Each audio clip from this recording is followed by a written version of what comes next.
السلام عليكم ورحمة الله تعالى وبركاته. أهلا بكم. الحديث اليوم عن أمنا حواء رضي الله عنها ومكان وجود قبرها في مدينة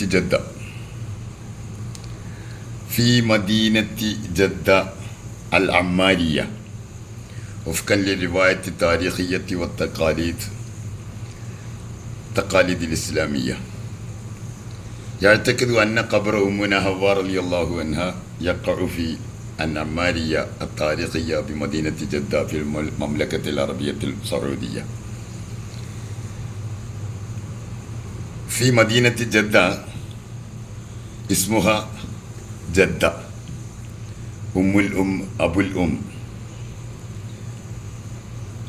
هذا التسمية جدة عن തസ്മിയത്തി ഉമ്മന ഹവ്വ റളിയല്ലാഹു അൻഹ. പരിശുദ്ധമായ ജിദ്ദ എന്ന ഈ പരിശുദ്ധമായ സ്ഥലത്ത് ആണ് നമ്മുടെ ആദിമ ഉമ്മ മുത്തശ്ശി എന്നൊക്കെ അറിയപ്പെടുന്ന ഉമ്മാനെ മറവ് ചെയ്ത സ്ഥലമാണ് ഇത്. സ്വർഗത്തിൽ നിന്ന് ഹവ്വ റളിയല്ലാഹു അൻഹ ആദം നബി അലൈഹിസ്സലാം പുറത്തു വന്ന ശേഷം ആദം നബി അലൈഹിസ്സലാം ശ്രീലങ്കയിലാണെന്നും ഹവ്വാ റളിയല്ലാഹു അൻഹ ജിദ്ദയിലാണ് ഇറങ്ങിയതെന്നും പറയപ്പെടുന്നു. ചരിത്രം നൂറ്റാണ്ടുകളായുള്ള ലോക മുസ്ലിങ്ങളുടെ ചരിത്രം അങ്ങനെയാണ് പറയുന്നത്. അമ്മാരിയ എന്ന സ്ഥലത്താണ് ഹവ്വാ റളിയല്ലാഹു അൻഹയെ മറപ്പെട്ടത്. ഇവിടെ ഒരു മക്ബറ സെമിട്രിക്ക് എല്ലാവരെയും മറവ് ചെയ്യുന്ന സ്ഥലം തന്നെയാണ് അവിടെ. ഹവ്വാ റളിയല്ലാഹു അൻഹ ഇവിടെ വരികയും ഇവിടെ താമസിക്കുകയും അവസാനം ഒരു പരിശുദ്ധ അറഫയിൽ എത്തി.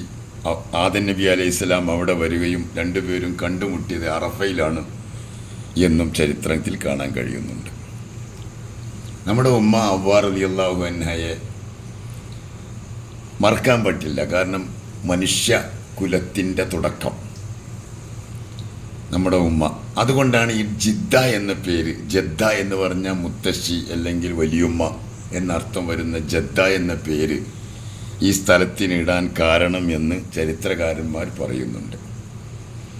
കാരണം ആദിമ മനുഷ്യൻ, ആദിമ പിതാവ്, ആദിമ ഉമ്മ, ലോക മുസ്ലിങ്ങളുടെ, ലോക ജനങ്ങളുടെ, മനുഷ്യരാശിയുടെ തുടക്കം.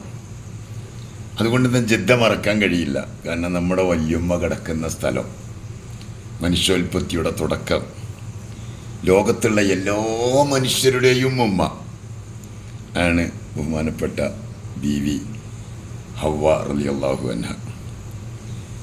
ഈ സ്ഥലം അതുകൊണ്ടാണ് അങ്ങനെ വന്നത്.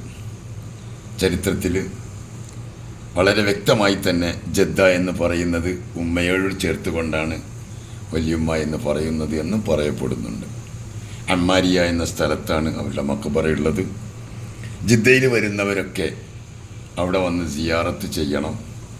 ഉള്ളിലേക്ക് കടക്കാൻ കഴിയില്ലെങ്കിലും പുറത്തു നിന്നുകൊണ്ട് ഇൻഷാ അല്ലാഹ് നമുക്ക് പ്രാർത്ഥിക്കണം, ദുആ ചെയ്യണം. അവരുടെയൊക്കെ നമ്മുടെ തുടക്കമല്ലേ, നമ്മുടെ ഉമ്മല്ലേ, ഉമ്മാനെ കാണണ്ടേ, ഉമ്മാൻ്റെ അടുത്ത് പോകണ്ടേ. വല്യുമ്മാൻ്റെ അടുത്ത് പോകാതെ പറ്റൂലല്ലോ. ഇൻഷാ അല്ലാഹ് നമുക്കവിടെ പോകണം, അവിടെ കാണണം, ഇൻഷാ അല്ലാഹ് ദുആ ചെയ്യണം.